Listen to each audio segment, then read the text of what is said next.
तुम्हाला वाटतं का शेअर मार्केट म्हणजे एखादं मोठं ऑफिस असतं जिथे लोक ओरडत शेअर्स खरेदी करतात?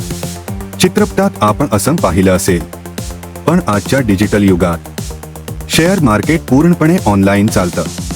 शेअर्स खरेदी विक्री करण्यासाठी एक ठिकाण असतं. त्या ठिकाणाला म्हणतात स्टॉक एक्सचेंज. इथे कंपन्यांचे शेअर्स लिस्ट केलेले असतात आणि गुंतवणूकदार इथे शेअर्स खरेदी विक्री करतात. भारतामध्ये 2 प्रमुख स्टॉक एक्सचेंज आहेत. पहिला नॅशनल स्टॉक एक्सचेंज म्हणजेच NSE आणि दुसरा बॉम्बे स्टॉक एक्सचेंज म्हणजेच BSE. भारतामधील बहुतांश ट्रेडिंग या 2 एक्सचेंजवर होते. हे अगदी भाजी मार्केट सारखं आहे. जसं भाजी मार्केटमध्ये वेगवेगळे विक्रेते आणि खरेदीदार भेटतात, तसंच स्टॉक एक्सचेंजमध्ये खरेदीदार आणि विक्रेते ऑनलाईन भेटतात. महत्त्वाची गोष्ट, तुम्ही थेट NSE किंवा BSE वर जाऊन शेअर्स खरेदी करू शकत नाही.